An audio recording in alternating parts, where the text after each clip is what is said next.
Dr. Siti Anissa Nuhoni SP KFR Konsultan sebagai bidang pelayanan sosial dari Yayasan Kanker Indonesia. Silakan Ibu yang paling cantik sendiri pagi ini ya. Terima kasih. Berikutnya Dr. Gatot N.A. Winarno SPOG Konsultan OMK MKes DMAS staf pengajar di Rumah Sakit Hasan Sadikin Bandung. Selamat pagi Pak, silakan. Dan yang keempat narasumber kita pagi ini ada Dr. Debbie KR Kalalo MSc PH Kepala Dinas Kesehatan Provinsi Sulawesi Utara. Selamat pagi Dr. Debbie, silakan mengambil tempat. Kemudian ada lagi sebagai narasumber yang terakhir tuan rumah di sini Dr. Enrico Hencerawung Mars, Direktur RSUD Provinsi Sulawesi Utara. Silakan Dr. Enrico. Ya, sudah penuh. Kita akan segera mulaikan. Sana kursi panas saya. Terima kasih. Pagi ini kita akan berbincang-bincang ringan ya, tapi tentu saja tetap mendalam tentang pelayanan paliatif ya. Oke, baik. Di segmen pertama ini mungkin kita akan perlu lebih mengenal lagi tentang layanan paliatif. Ya, sebelumnya nanti saya akan berikan kesempatan satu persatu kepada para narasumber saya untuk memperkenalkan diri sedikit dan juga untuk memaparkan ya secara umum apa itu layanan paliatif. Mungkin mulai dari Prof. Aru dulu. Silakan. Kita ketahui kita semua belajar dulu bahwa dalam proses apa yang disebut sebagai proses penyakit itu ada dari mulai pencegahan, deteksi dini, kemudian pengobatan, kemudian rehabilitasi. Nah, rehabilitasi itu kemudian ada suportif dan paliatif. Jadi, dan ini adalah sebuah pelayanan yang di negara-negara maju sudah mulai menjadi bagian integral dari setiap pelayanan rumah sakit.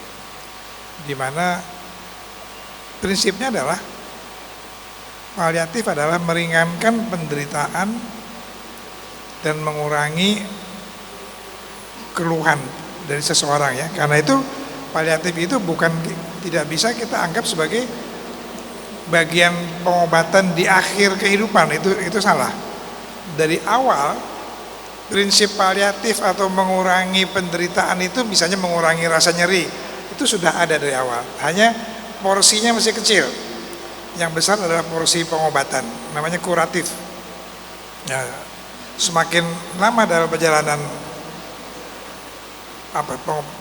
pengobatan atau perjalanan penyakit seorang pasien, unsur kuratifnya akan berkurang.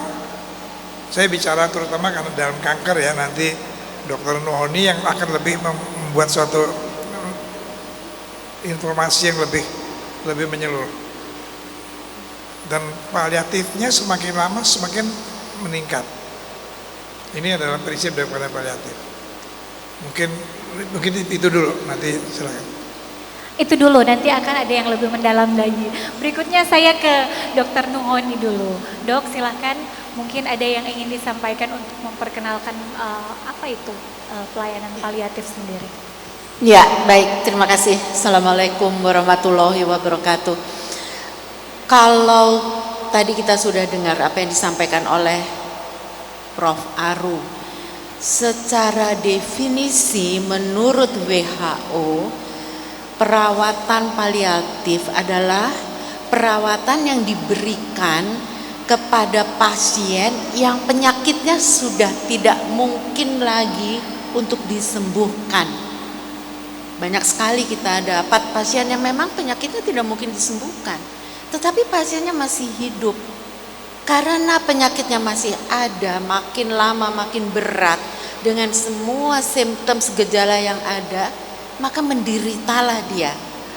Oleh karena itu WHO mencanangkan pasien-pasien yang penyakitnya tidak mungkin disembuhkan harus tetap kita berikan pelayanan terbaik untuk mengurangi penderitaannya, Penderitaan ini dalam arti nyerinya, batuknya, sesaknya, mualnya, muntahnya, lukanya, dan lain-lain, sehingga kualitas hidupnya tetap baik. Dan pendekatan kita adalah pendekatan holistik dari aspek fisik, psikis, sosial, kultural, spiritual. Itu udah cocok banget dengan sifat bangsa Indonesia. Dan kalau saatnya pasien kita ini dipanggil oleh Yang Kuasa, wafat bermartabat, wafat dalam iman, wafat husnul khotimah. Apakah ini mungkin? Nah, nanti kita cerita berikutnya bahwa ternyata persiapan dengan penderitaan yang minim mampu dilaksanakan oleh pasien dan keluarga dan dokter ternyata memberikan ketenangan dalam akhir hidupnya. Jadi kalau tadi Prof menyebut kuratifnya stop, pengobatan untuk penyebabnya stop, kita hanya memberikan pengobatan untuk gejala yang ada, maka yang sisanya ini tetap dalam kondisi yang baik.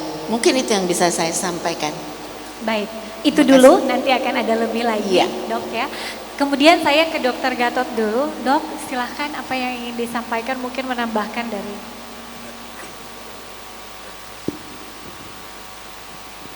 Ya, terima kasih. Betul apa yang dikatakan Dr. Rohoni, ya, Prof. Aru.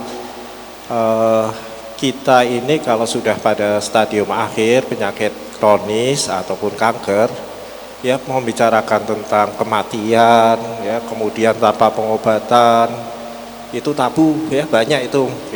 Misal keluarga kita udah sakit berat, keluarganya dianjurkan untuk pulang, ya. Nah, keluarga pasiennya disuruh pulang, ya. Kemudian keluarga itu kalau dia tidak mengirim ke rumah sakit sampai atau dia tidak mengobati pasiennya atau yang sakit, dianggap tabu, ya. Kenapa didiamkan? Bapak saya, ibu saya tidak diapa-apakan. Nah, ini paliatif ini nanti akan mendalami atau menangani masalah ini, ya. Karena kalau kita diobatin dengan kuratif, ya, dengan obat-obat kemoterapi, radiasi, operasi, itu akan menghabiskan dana, ya, baik itu dana dari keluarganya atau dari pemerintah. Oleh karena itu kita akan memberikan bagaimana seorang penderita itu dapat layak, ya, istilahnya nanti di akhir kehidupannya layak, meningkat kualitas hidupnya, nyerinya berkurang, nutrisinya tetap diberikan, ya, dengan cara yang lain, ya, misalnya dengan infus, dengan, ya, yang sesuai dengan kebutuhan pasien, ya. Bahkan kalau pasien itu tidak ingin dipasang infus atau semacam NGT, ya, selang ke perut, itu tidak masalah, ya. Jadi kita tidak boleh memaksa pasien itu tambah menderita di akhir kehidupannya. Oleh karena itu nanti di paliatif itu ada yang mendekati atau semacam seperti rohaniawan, ya, kemudian caregiver, itu harus, ya, suatu keharusan yang sangat diperlukan. Jadi itu fungsi dari paliatif, ya. Jadi akan meringankan beban dari pemerintah, kemudian keluarga, ya, bahkan sampai dia meninggal didampingin keluarganya. Nah, itu fungsi dari paliatif. Ya, terima kasih. Baik, secara umum itu dulu. Saya ke Dokter Debbie dulu. Mungkin dari perspektif pemerintah Provinsi Sulawesi Utara, khususnya di dunia kesehatan, bentuk support seperti apa yang diberikan? Ya, terima kasih. Shalom, Assalamualaikum warahmatullahi wabarakatuh. Pertama-tama kami menyampaikan terima kasih buat timnya Prof. Aru, Dr. Siti, dan Dr. Gatot yang sudah bisa hadir bersama, ya, berbagi ilmu dan pengalaman dalam pengembangan pelayanan paliatif. Nah, untuk Sulawesi Utara, sebagaimana visi dari Bapak Gubernur, yaitu Sulawesi Utara maju dan sejahtera sebagai pintu gerbang ke Asia Pasifik. Nah, itu visi besar dari Bapak Gubernur, dan sebagai misi ada salah satu adalah bagaimana meningkatkan sumber daya manusia, baik tentunya termasuk dengan kesehatan. Dan di samping itu juga prioritas pemerintah Provinsi Sulawesi Utara adalah memberikan pelayanan kesehatan dan peningkatan kompetensi tenaga kesehatan. Nah, mengacu dari sini ya, kegiatan-kegiatan, program-program kesehatan yang ada di Sulawesi Utara lebih kepada bagaimana mengkombinasikan antara preventif, promotif, kuratif, dan rehabilitatif. Sebagaimana kalau kita lihat bersama nama rumah sakit ini, Rumah Sakit RSUD ODSK. ODSK itu adalah optimalisasi daerah sehatkan keluarga. Nah, sehatkan keluarga di sini dimaksudkan menjadi satu kesatuan, bukan orangnya saja yang sakit, tetapi menjadi satu kesatuan keluarganya. Jadi nantinya ada edukasinya kepada keluarganya, sehingga pelayanan komprehensif seperti yang termasuk juga paliatif menjadi satu bagian dalam pelayanan di sini. Jadi ODSK itu sesuai dengan namanya adalah nantinya ada kolaborasi bersama antara kesehatan masyarakat dan kesehatan individual ya di sini. Saya kira itu saja. Terima kasih. Baik, terima kasih Dokter Debbie. Yang terakhir kita ke Dokter Enrico. Gaung dari pelayanan paliatif ini di Sulawesi Utara sendiri terdengar atau dimulai gemanya dari sini, dari RSUD ODSK. Apa yang membuat RSUD ODSK ini memilih untuk memperkenalkan lebih dulu kepada masyarakat apa itu pelayanan paliatif? Silakan, Dok. Terima kasih. Mohon izin Ibu Kepala Dinas. Yang kami hormati tim narasumber, Prof. Aru, Dr. Honi, dan Dr. Gatot. Bapak Ibu yang hadir dalam acara talk show hari ini. Jadi tentunya puji Tuhan ya, acara ini bisa terlaksana cukup lama persiapannya. Saya ingin menceritakan kronologisnya. Jadi satu hari sebelum saya dilantik tanggal 21 Maret ya, saya diundang oleh Ibu Kepala Dinas untuk rapat terkait palliative care yang akan kita kembangkan di Sulawesi Utara di RSUD ODSK. Jadi dalam pertemuan itu Ibu Kepala Dinas meminta kami untuk menindaklanjuti dengan timnya Pak Indra ya, dari PT Wenang Wahana Bakti Husada. Itu kita selama 2 bulan terakhir ini kami mempelajari secara detail tentang palliative care ini. Nah, sesuai petunjuk Ibu Kadis, kami secara internal melakukan pemantapan, kemudian kita belajar dari regulasinya. Ternyata tahun 2007 itu sudah ada Permenkesnya, Permenkes 812, kemudian kami dengar dalam waktu dekat akan ada lagi keluar Permenkes yang baru ya. Nah, ini kami anggap sebagai peluang bagi RSUD ODSK ini ketika kita melihat data-data yang ada ya. Data dari WHO itu ada 56,8 juta di dunia orang yang membutuhkan layanan paliatif. Dari jumlah itu hanya 14% yang bisa mendapatkan layanan paliatif. Kemudian dari jumlah itu juga hanya 30% ternyata yang tersedia layanan-layanan paliatif di pasienkes di seluruh dunia. Kita tentunya akan mematangkan ini supaya nanti ketika kita akan segera deliver ke masyarakat dia menjadi layanan yang baik, yang unggul, tentunya dengan memperhatikan standar mutu dan keselamatan pasien. Saya kira itu dulu dari saya. Terima kasih. Baik, terima kasih dokter. Dan itu tadi untuk segmen pembuka kita di acara kita pada pagi hari ini. Dan kita harus jeda komersial sejenak, dan kemana-mana tetaplah bersama kami di Kompas TV, independen terpercaya.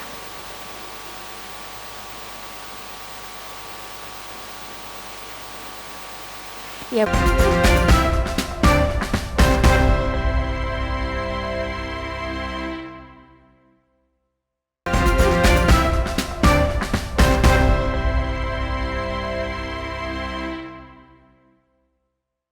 Terima kasih Anda masih menyaksikan kami di Kompas TV. Kami masih berbincang tentang layanan paliatif.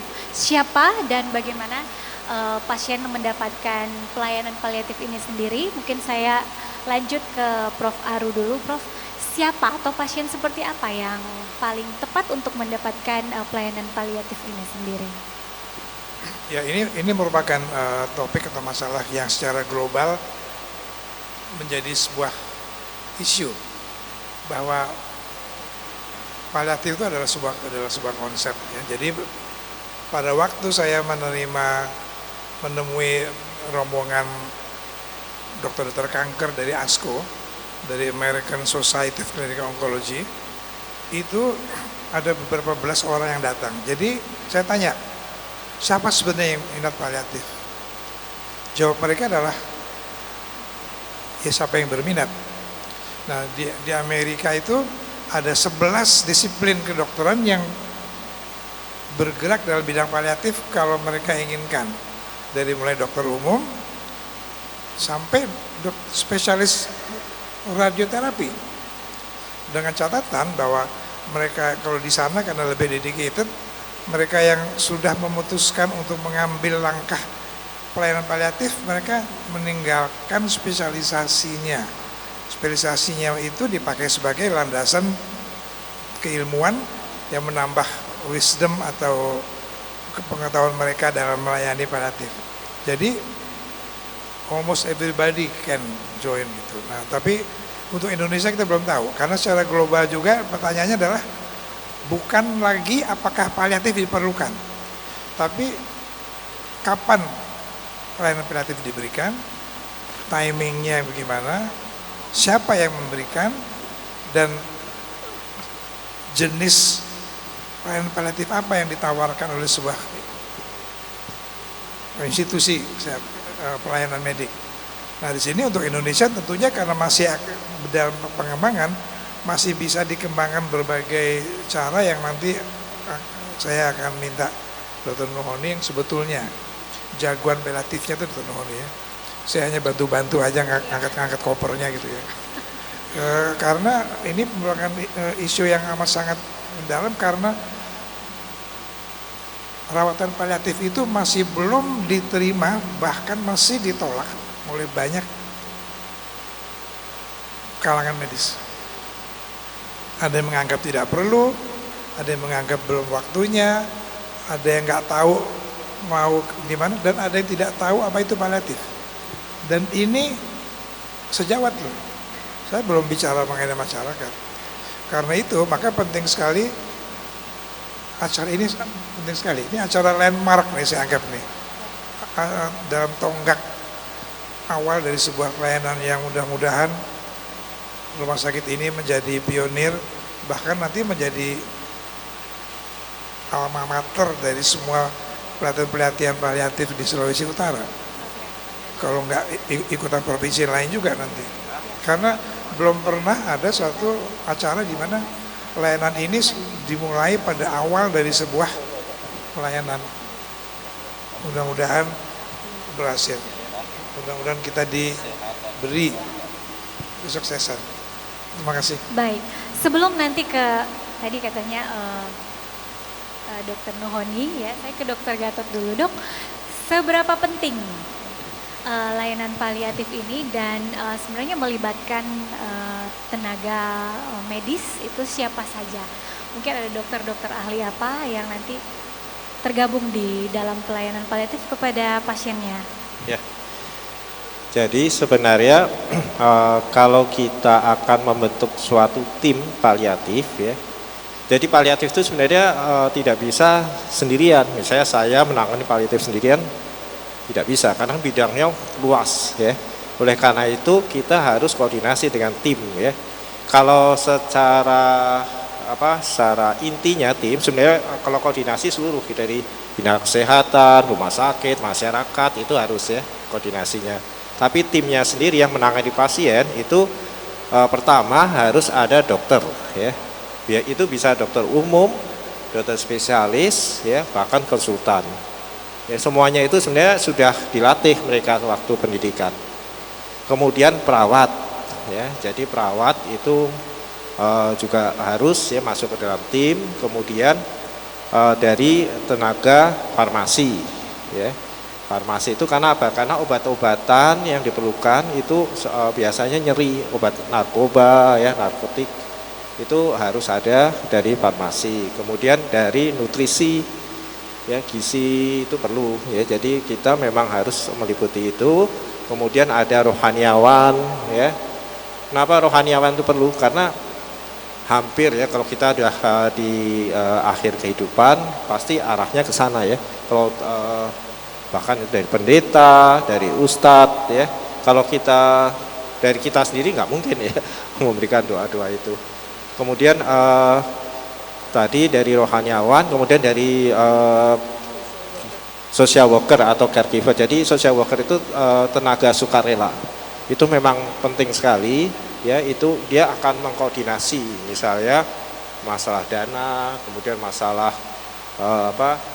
perawatannya atau transportasi ya.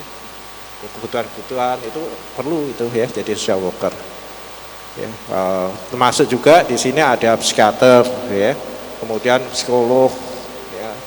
Yang paling penting juga bidangnya data nukoni ini, rehabilitasi ya, karena kalau tidur terus ya itu juga akibatnya komplikasi akan muncul. Oleh karena itu kita akan membentuk tim itu dulu ya.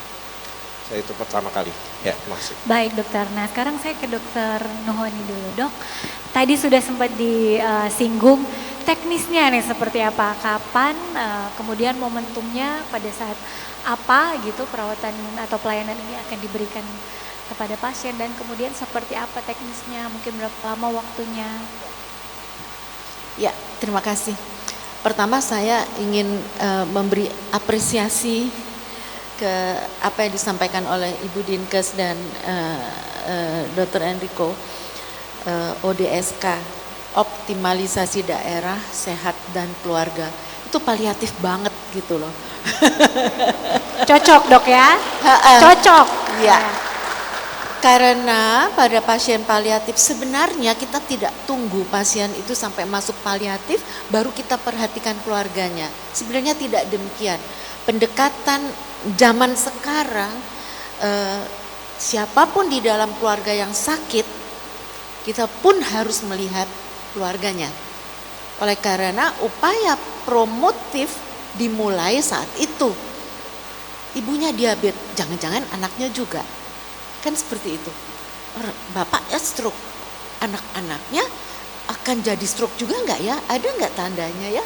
Nah, jadi kewaspadaan inilah yang sebenarnya ditekankan sekali pada pasien-pasien paliatif, yaitu menyertakan keluarga sebagai bagian yang ikut kita dampingi. Itu intinya. Nah, karena itu sebenarnya kita belajar paliatif itu dimunculkan oleh seorang perawat yang kemudian menjadi dokter di Inggris, Dr. Cecil Saunders. Berangkatnya adalah dari pasien-pasien kanker. Pada saat itu tentu pengobatan kanker belum semodern sekarang. Sehingga pada tahap tertentu pasien itu menurun, lahir batin menderita sampai meninggal dalam penderitaan. Nah, apa iya sih nggak bisa diapa-apain? Kan seperti itu. Nah, disinilah muncul perawatan paliatif itu, bahwa semua gejala akibat kanker ataupun akibat pengobatannya atau akibat tindakannya atau akibat proses diagnosisnya keluhan nyeri, keluhan mual, keluhan muntah, keluhan susah buang air besar, mungkin diare, macam-macam keluhan, ada obatnya, ada penangkalnya. Seperti itu. Jadi ya kita kasih dong itu. Kadang-kadang banyak banget. Oke, kita pilih yang mana yang paling pas untuk diberikan pada pasien ini sebagai prioritas. Nah, itulah yang digaungkan oleh Cecil Saunders sampai ke Indonesia. Nah, kalau sudah demikian, apakah ini hanya porsinya orang medis, orang rumah sakit? Ya enggak. Jadi WHO menetapkan bahwa pelayanan paliatif adalah kesinambungan antara hospital based dan community based. Ini kesinambungan tuh rujukan timbal balik, hulu hilir, hilir hulu. Seperti itu. Maka saya bilang sama Dr. Enrico dan Pak Indra, pelayanan paliatif nggak ada matinya, walaupun pasiennya wafat gitu ya, tapi pelayanan ini terus. Nah, ini saya rasa yang bisa saya sampaikan. Dan terakhir ini, saya rasa Prof juga pernah menyampaikan di dalam slide-nya waktu Sabtu yang lalu, bahwa untuk khususnya penyakit kanker, pelayanan paliatif dimulai sejak diagnosis kanker ditegakkan. Jadi artinya jangan kita tidak tahu kalau pasien atau keluarga pasien tanya, dok ini sudah stadium 4, udah stadium begini, pasien akan meninggal ya dok. Kalau meninggal mesti diapain ya dok supaya nggak menderita? Nanti kita lihat aja bagaimana kita obat. Nggak bisa, kita harus bisa. Ya, kita harus terbuka. Ada step-stepnya. Sekarang ada ini, ada terapi ini, ada ini. Harapannya ini berkurang. Mungkin mual, kita punya obat mual. Nah sekarang ini saya rasa kemoterapi dengan mual yang amat sangat itu sudah sangat rendah ya Prof ya, oleh karena sudah diantisipasi. Jadi itu. Tapi kalau ditanya apakah hanya kanker? Tidak. Ternyata saat ini di dunia pasien paliatif sesuai dengan definisi yang saya sampaikan tadi, yang terbanyak adalah pasien jantung dan pembuluh darah. Kemudian disusul kanker, kemudian penyakit-penyakit yang lain itu ada diabetes, ada stroke, ada paru. Terakhir juga long COVID ternyata tren untuk mengalami suatu kondisi yang perlu diberi rawatan paliatif. Dan 2018 WHO menyatakan bahwa ada 3 poin yang harus kita angkat, yaitu pediatric palliative care, paliatif untuk anak-anak. Kita juga punya anggota di YKI yang aktif untuk pediatric palliative care. Kemudian community based palliative care harus dikembangkan. Dan yang terakhir disaster palliative care, korban-korban bencana. Padahal Indonesia negara disaster, itu pun ternyata mengalami kondisi yang berat. Kalau mengalami lumpuh misalnya ya, seluruh tubuh oleh karena cedera di leher, itu juga menjadi bagian yang harus kita dampingi secara paliatif. Mungkin itu bisa disampaikan. Baik, memang menjadi tantangan bagi kita semua ya, untuk selain mensosialisasikan juga nanti teknisnya pada saat merawat pasien sendiri. Nah, sebelum kita ngobrol lagi, nanti akan ada segmen tanya jawab begitu dok. Tapi kita harus jeda lagi, jangan kemana-mana. Kami masih akan kembali usai jeda berikut ini, tetap bersama kami di Kompas TV, teman terpercaya.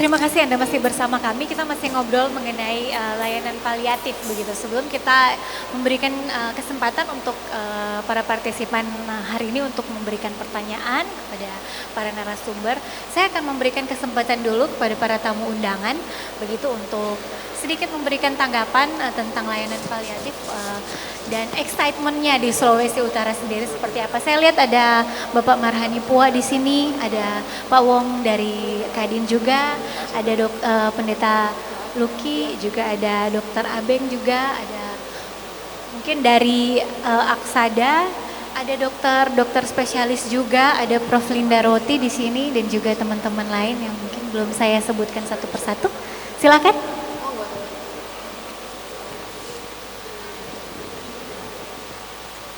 Terima kasih. Penjelasan yang luar biasa untuk pelayanan paliatif. Saya setuju sekali bahwa pelayanan paliatif ini bukan saja pada stadium 4. Pada stadium awal juga sudah ada pendamping. Jangankan stadium pertama, masuk saja rumah sakit, saya pun juga kalau masuk rumah sakit pertama untuk masuk periksa saja sudah ada ketakutan, toh, melihat suntik-suntik dan lain-lain sebagainya. Jadi apakah memang setiap dokter itu mendapatkan juga pengetahuan tentang pelayanan paliatif untuk menghadapi pasien awal? Berikut, menurut pakar, apakah pasien paliatif ini, walaupun sudah disampaikan tadi itu juga ada kuasa Tuhan, tapi apakah pernah punya pengalaman pasien-pasien itu dengan pelayanan paliatif umurnya agak panjang gitu. Dan yang berikut, saya punya pengalaman melayani orang tua saya di Nederland, ya, menghadapi juga vonis ketika mengidap penyakit hepatitis B. Dokter sudah vonis 4 bulan selesai. Saat situ juga ditanya, mau minta sekarang mati tidak? Gitu. Mau minta mati sekarang tidak, menurut para dokter di Nederland, karena untuk menjelang kematian sakit sekali menurut mereka.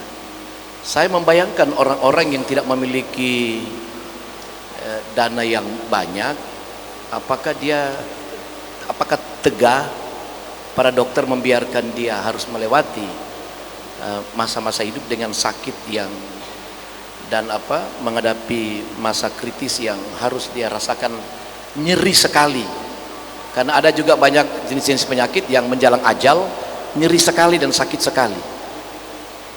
Ini mungkin aspek etika dari para dokter. Memang kita di Indonesia belum ada undang-undang untuk eutanasia itu, tapi langkah-langkah apa yang harus para pakar dokter menghadapi pasien paliatif dengan kondisi seperti itu?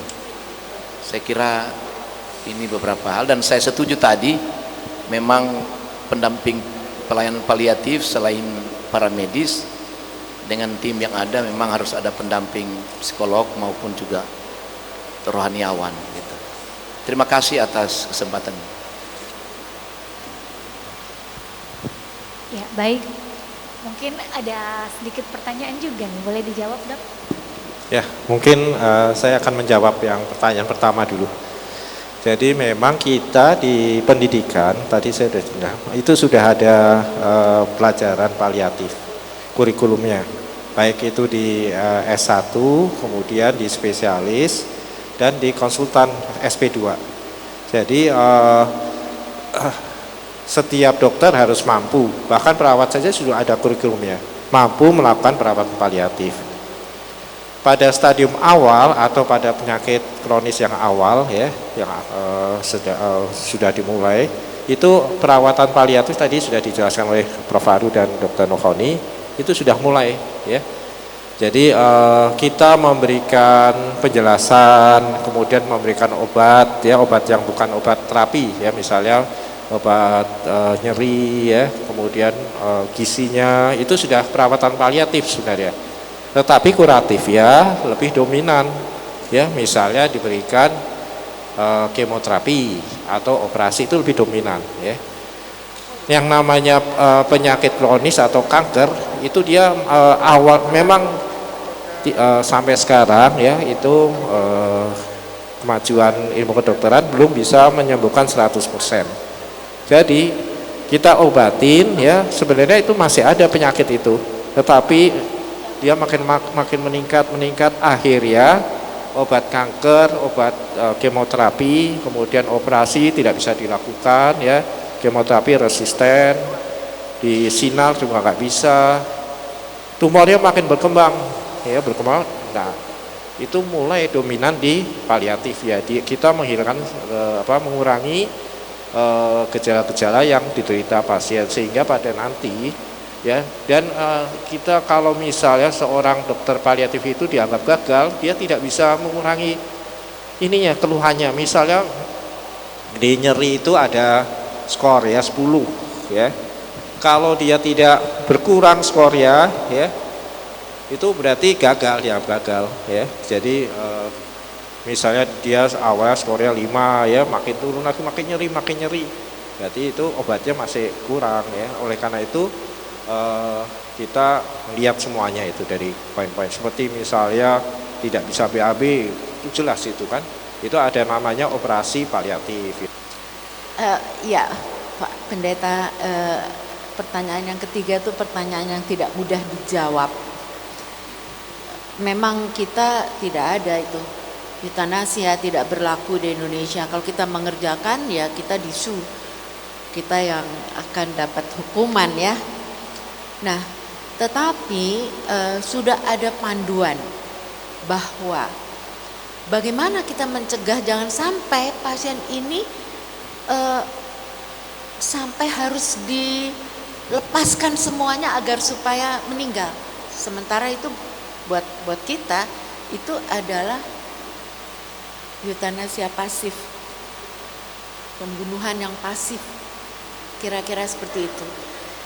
Jadi karena memang Indonesia tidak menganut, maka dikaji masing-masing poin yang paling membuat pasien menderita. Yang paling ditakutkan nomor 1 adalah nyeri, nomor 2 adalah sesak. Oleh karena itu yang kami ajarkan dan yang kami diajarkan adalah jangan sampai pasien nyeri yang tidak bisa dia tahan. Jangan sampai pasien sesak yang membuat dia ketakutan. Oleh karena itu pengobatan, tindakan untuk mengatasi itu, itulah yang kami diajarkan dan kami ajarkan untuk mencegah hal itu. Dulu WHO untuk nyeri itu hanya 3 step. Nyeri ringan, nyeri sedang, nyeri berat. Tapi kalau nyeri berat ini nyeri yang membandel ya, maka kita boleh keluar dari obat tapi dengan tindakan, dengan diinvasif, diblok sarafnya dan sebagainya. Seperti itu. Jadi upayanya adalah mencegah jangan sampai penderitaan itu amat sangat sampai pasien itu menghadapi kematiannya dalam kondisi yang sangat menderita. Itu yang bisa saya jawab. Terima kasih. Baik, silakan Prof. Saya tambahkan, ada pertanyaan tadi apakah perawatan paliatif akan memperpanjang hidup. Jadi saya seorang ahli kanker, itu kadang-kadang saya kalau ada pasien datang pertama kali saya udah bilang, waduh ini harapan hidup 5 tahunnya 40% dalam hati ya, bukan dalam hati sini ya, ini hati dalam hati. Tapi akhirnya di depan keluarga pasien selalu saya katakan, kita upaya, kita tahu stadium 4 itu berakhir bagaimana, tapi kita sama-sama bahwa kita mengawal, misalnya keluarga pasien ya, kita mengawal itu ibu Anda sampai garis finish dengan baik. Kita tidak bicara harapan hidup, dan saya selalu mengatakan ini untuk mengamankan saya juga ya, bukan saya yang mengeluarkan SK Bu di atas, tetapi kita berupaya agar keluarga, agar ibu Anda, misalnya pasiennya, sampai garis finish dengan baik, meninggal dalam senyum kalau bisa, tidak dalam keadaan kesakitan, dan ikhlas bahwa telah sampai saatnya. Keluar SK-nya itu. Nah, tahun 2016 pada waktu saya mendapat amanah dari Ketua Dewan Pembina YKI yaitu Ibu Umar Wiradi Kusuma, saya masih hanya seorang dokter berpraktek, medical oncologist, konsultan hematologi yang nungguin pasien di warung kasarnya. Lalu saya pikir ini saatnya bahwa saya payback, membayar kembali peran masyarakat terhadap kesuksesan saya, turun ke masyarakat untuk memindah. Lalu saya melihat apa sih visi-visi YKI? Membuat masyarakat sadar dan peduli akan kanker melalui langkah-langkah usaha promotif, preventif. Kami tidak main di kuratif ya, dan suportif paliatif. Kemudian saya lihat yang mana yang bisa saya pakai sebagai unggulan. Semua udah berjalan sih, paliatif juga jauh sebelum saya diminta memimpin YKI. Tapi kemudian saya memakai pengalaman saya di rumah sakit. Banyak pasien yang takut pulang. Ternyata banyak pasien yang menahan-nahan untuk tidak pulang karena tidak tahu di rumah nanti akan bagaimana kalau ada apa-apa, siapa dan sebagainya. Ini adalah hal yang harus dijalankan dan kebetulan YKI mempunyai kekuatan. Kami mempunyai 106 cabang. Kami mempunyai ahli-ahli yang seperti Ibu Oni dan Gatot dari Yayasan Kanker Indonesia yang bisa. Kebanyakan organisasi kanker itu terdiri dari para survivor. Tapi kebetulan YKI ada ahli-ahlinya, jadi kami mempunyai kekuatan lebih di mana kami harus itu menjadi tanggung jawab untuk. Jadi artinya kualitas hidup yang menjadi sasaran, quality of life, dan ini yang kadang-kadang nggak enak dibicara, quality of death. Dalam keadaan bagaimana seseorang itu meninggalkan raganya, dalam keadaan bagaimana seseorang itu meninggal dunia, apakah in pain, dalam keadaan kesakitan, dan sebagainya. Karena saya alami, mereka yang baru kena kanker, itu marah. Saya orang baik, saya tidak merokok, saya tidak apa-apa, kok saya kena? Dan seringkali marahnya sama Tuhan. Ini menjadikan kemudian menjadi beban bagi seluruh keluarganya, karena di Indonesia yang sakit bukan pasien satu, seluruh keluarga. Jadi Dr. Nohoni dan Dr. Gatot itu mengajarkan bagaimana komunikasi. Ini di luar topiknya, tapi sebetulnya kenapa kok orang lari ke Penang, Singapura? Komunikasi. Bukan karena dokter kita kurang pinter, tapi itu topik untuk seminar lain. Mudah-mudahan nanti kita ada kesempatan. Tapi intinya adalah begitu. Ya. Sekali lagi, itu yang menjadi dasar bahwa kualitas hidup. Ya, tadi Pak Pendeta tanya, apakah bisa memperpanjang hidup? Syukur-syukur diperpanjang, tapi saya selalu mengatakan jangan minta hidup diperpanjang kalau itu hanya dipenuhi oleh kesakitan. Upayakanlah, kita berdoa, berikan, ya Tuhan berikanlah yang terbaik, bukan ya Tuhan berikanlah hidup yang lebih panjang bagi ayah kita. Itu selfish namanya, hanya untuk kita sendiri. Ayah kita doakan supaya dalam keadaan kesakitan hidupnya lebih lama. Ya, kira-kira gitu. Baik, ini untuk memperpanjang pasti tidak bisa sebagai manusia, tapi untuk meningkatkan kualitas selama masih hidup itu bisa tentu saja. Sebelum dijawab yang ada di kertas, waktu kita sangat terbatas, kita jeda dulu. Nanti kita akan kembali di segmen keempat, tetaplah bersama kami di Kompas TV, teman terpercaya.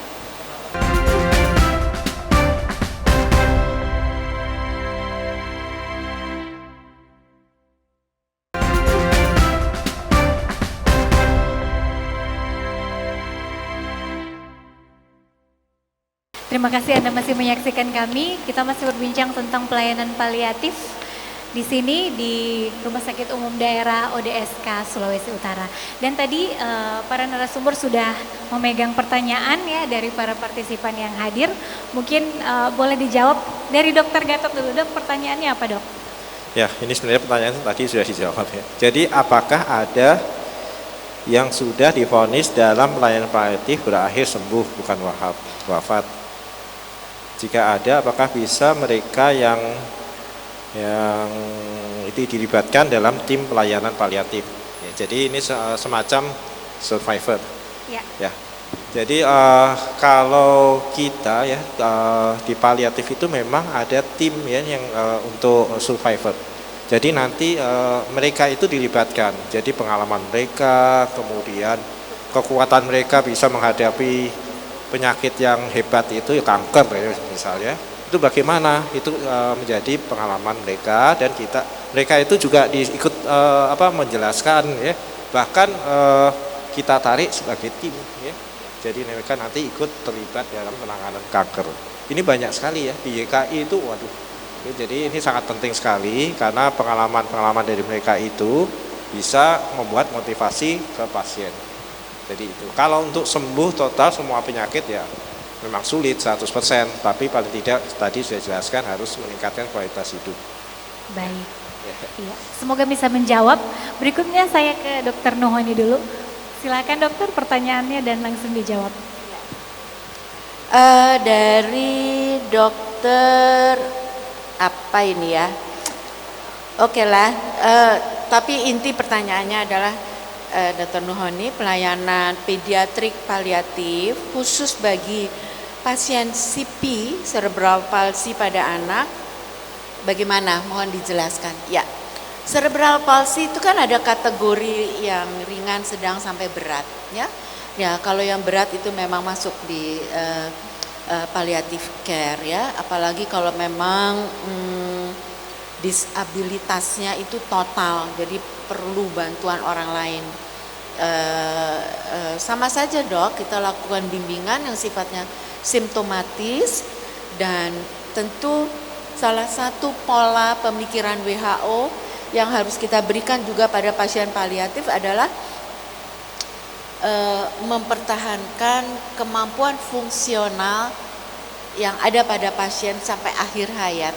Dia mampunya duduk, ya didudukkan. Kalau nggak bisa duduk sendiri, disangga. Tentu dari Departemen Rehabilitasi Medis punya alat-alat penyangga, alat-alat untuk pasien-pasien CP, dan biasanya semua ini dirawatnya di rumah sehingga ibu keluarga itu juga diajarkan ya, jadi tetap ada tempat untuk perawatan paliatif pada pasien CP, utamanya CP berat ya. Ada dua pertanyaan, boleh saya silakan jawab sekaligus? dilanjut dokter.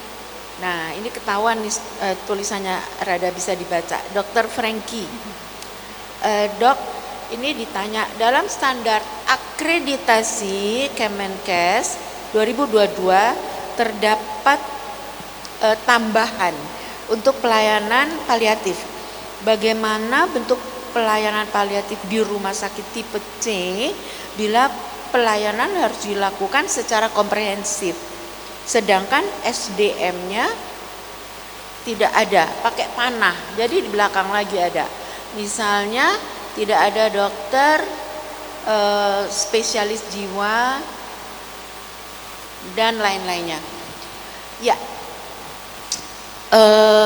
dalam pelayanan paliatif dasar kita justru melatih dokter umum. Tadi dokter Gatot bilang kadang-kala nggak perlu dokter spesialis gitu. Karena pendekatannya simptomatis, nyeri, kita punya standar operating prosedur untuk nyeri dari WHO, mulai dari paracetamol sampai morfin. Kalau sampai tidak bisa tertangani, rujuk ke dokter-dokter anestesi, bedah saraf, neurologi, seperti itu. Sistem rujukan ini kan justru berlaku kan karena kita tidak bisa tertangani, bukan kompetensi kita, naikkan. Kalau rumah sakit ODSK nanti sudah akan jadi rumah sakit paliatif dan lengkap, ini bisa jadi rujukan tertinggi gitu untuk jenjang itu. Itulah yang saya bilang, paliatif nggak ada matinya, selalu ada jalan keluarnya. Seperti itu. Tentang Pertama kali kalau ingat masa lalu, saya dulu utusan FKUI RSCM untuk bidang rehabilitasi medis di Rumah Sakit Kanker Darmais waktu dibangun tahun 1992 atau 93 sekitar itu. Dan kita terbersit untuk kita harus bikin pelayanan paliatif. Siapa yang ngerti? Gak ada yang ngerti. Modalnya ya baca. Setelah tahu, ayo siapa perawat, dokter yang mau, yang minat, kita bikin yuk paliatif. Ayo, bagaimana nih rumah sakit belum mulai? Oh, kita kunjungan rumah aja. Mulai dari kunjungan rumah, Dok. Jadi pasien-pasien yang harus diteruskan di rumah, kita kunjungi. Seperti itu. Baik, Gitu ya. sesimpel itu dokter ya. Ya. Ke Prof. Aru, pertanyaan terakhir. Ya, terima kasih. Ada 2 pertanyaan. Dua-duanya pertanyaannya mudah karena jawabannya susah. Pertama sulit dibaca. Ini Dr. Arthur, spesialis patologi klinik. Pertanyaan kedua yang saya jawab dulu karena mudah. Apakah sudah ada SOP menjalankan terapi paliatif oleh organisasi semacam kolegium? Jawabannya mudah, tidak ada. Tapi yang kita bicarakan adalah falsafahnya. Teman-teman saya dari berbagai spesialis mengatakan, kami bisa kok. Ya betul. Mengurangi nyeri, semua bisa. Berbagai bidang. Dr. Gatot adalah spesialis obgyn, spesialis rehabilitasi medik. Saya onkologi medik, penyakit dalam sekali medik. Tapi kami berminat untuk ke situ, kami mengumpulkan falsafahnya itu. Jadi SOP itu dalam arti bahwa organisasi di beberapa negara sudah ada spesialisasinya, tapi di kita belum dan masih akan lama karena memang membuka suatu prodi atau spesies baru itu memerlukan waktu. Harus di muktamar ID segala macam, tapi udah harus dimulai suatu pemikiran bahwa ada suatu cara berpikir yang lain, menyatukan berbagai kemampuan itu. Ya, di sini dicantumkan berbagai langkah-langkah mengobati segala macam ini seperti campuran membuat puir di sini karena urut-urutannya pertama nggak kebaca, kedua sebagai urutan bikin puir, tapi istilahnya adalah dimasuk ke sini spiritual, nutrisi, udah bener ini. Tapi memang tidak ada dalam bentuk kolegium, ditanyanya kolegium. Kita belum dan masih dalam perjalanan, tapi tidak perlu karena falsafahnya itu kita jalankan.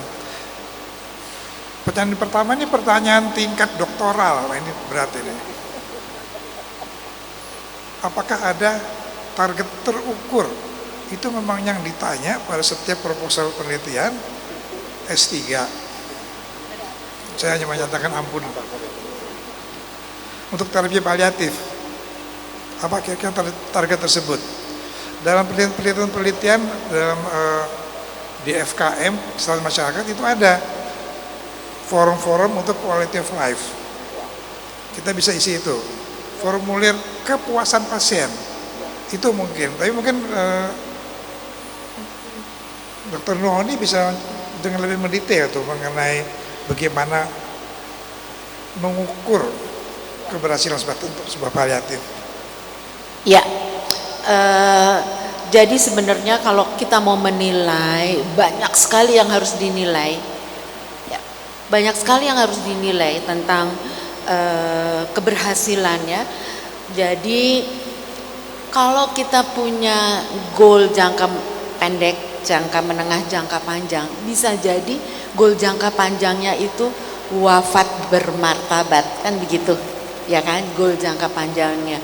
Tetapi kalau kita belum bisa membuat goal jangka pendek menengah, kita bikin mini goals aja, goal yang mini apa, bisa duduk, nah nyerinya hilang, seperti itu.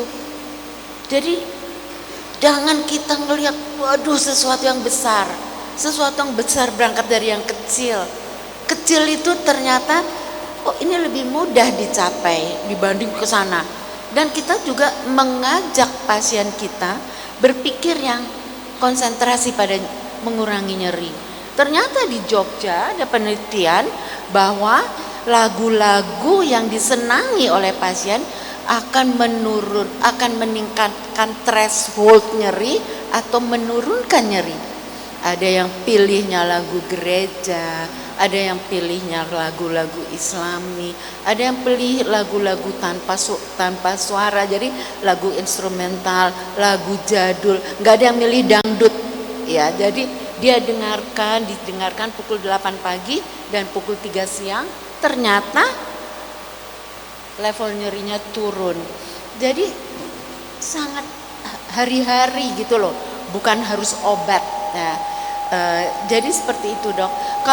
Kalau kita mau lihat cara mengukurnya, kita punya tools untuk mengukur kualitas hidup. Nggak usah SF36 yang 36 pertanyaan. Ada yang cuma 5 pertanyaan. Terus kualitas hidupnya dinilai dalam persen. Sekarang berapa persen kualitas hidupnya? 40, tapi begitu nyerinya baik, naik dok jadi 60, begitu bisa duduk, bisa makan sendiri, naik jadi 70, nggak apa. Yang penting saya bisa menolong diri saya sendiri, itu bisa dinilai. Dan banyak lagi tools yang bisa kita pakai untuk menilai macam-macam.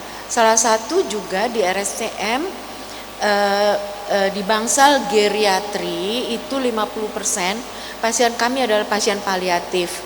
Ada kanker, ada diabetes, ada stroke, ada Parkinson, ada macam-macam, pasien paru, ada macam-macam. Nah, dari pasien-pasien itu kami menilai Bartle Index, yaitu kemampuan melakukan aktivitas sendiri. Ternyata sekalipun paliatif, kalau kita berikan pendekatan yang baik, ternyata indeksnya itu naik satu level. Yang tadinya ketergantungan total menjadi ketergantungan berat. Yang ketergantungan berat menjadi ketergantungan sedang. Jadi naik. Atau ya sudah wafat. Wafat tadi berkualitas, quality of death-nya baik. Jadi itulah cara pandang kita yang harusnya sama dengan cara pandang pasien dan keluarga. Baik. Mungkin itu yang bisa saya tambahkan. Makasih. Baik. Mungkin rumah sakit ini sebagai pionir dan nanti akan pelayanan bisa melahirkan publikasi-publikasi mengenai dampak dari palliative care ini dengan kriteria atau form yang sudah ada, sehingga kita bisa menyebarkan luaskan pada seluruh Indonesia. Inilah hasil dari, karena itu pertanyaan penting sekali tadi, makanya saya katakan ini pertanyaan doktoral ini. Apakah ada bisa terukur? Betul. Ya. Kita tidak hanya business as usual dari hari ke hari. Kalau bisa kita bikin rumah sakit membuat, kok jadi namanya kita ya, rumah sakit membuat suatu publikasi berdasarkan penelitian dengan alat-alat atau tools tadi untuk mengukur kualitas hidup, kualitas kematian, tingkat kenyamanan, patient satisfaction dan sebagainya gitu. Itu saja. Bervariasi ya, bisa juga pendekatannya ke passion, ada yang tadi bernyanyi, ada yang melukis, ada juga dengan terapi hewan peliharaan kalau saya baca-baca, dokter, betul ya? Kemudian kirim ke Menkes. Ya, betul. Ya intinya adalah bukan memperpanjang usia, tapi tadi meningkatkan kualitas hidup yang tersisa ini. Nah, waktu kita sangat terbatas, begitu. Ini sudah ada di penghujung perbincangan kita. Sebelum saya tutup, saya ke Dr. Enrico dulu. Dok, ini adalah salah satu langkah yang berani, begitu, bagi salah satu rumah sakit daerah untuk mempromot pelayanan paliatif ini. Selain sosialisasinya harus benar-benar serius, dan juga memang harus ada langkah ke depan, biar tadi seperti kata dokter nggak launching doang, tapi berikutnya apa. Dan sebagai penutup juga gitu, tanggapan dari Dr. Enrico, silakan. Ya, terima kasih, luar biasa Prof. Aru, Dr. Honi dan Dr. Gatot dan Ibu Kepala Dinas. Pembicaraan sangat luar biasa, memberikan banyak sekali masukan kepada kita untuk nanti kita akan tindak lanjuti. Jadi memang apa yang kami lakukan di acara ini adalah tindak lanjut dari petunjuk pimpinan kami, Bapak Gubernur, Bapak Wakil Gubernur, Ibu Kepala Dinas Kesehatan, agar supaya itu kita bisa sebagai rumah sakit bisa memberikan layanan yang terbaik bagi masyarakat Sulawesi Utara. Masyarakat Sulawesi Utara kan tidak semuanya sehat, jadi ada yang sakit kanker. Ketika sakit kanker tidak perlu harus ke Singapura, ke Penang, cukup dirawat di Manado saja. Dan mungkin ini kalau kita kembangkan terus palliative care di sini kan akan terjadi proses mastery. Jadi SDM kita akan makin hari makin mahir menangani ini, yang nantinya itu akan menjadi daya tarik bagi provinsi-provinsi lain ya. Terakhir sekali Dokter Debbie, mungkin ada closing statement-nya. Silahkan Dok. Ya, terima kasih sharingnya tadi sangat-sangat memberikan wawasan yang lebih luas lagi bagaimana kita nantinya akan memberikan pelayanan paliatif.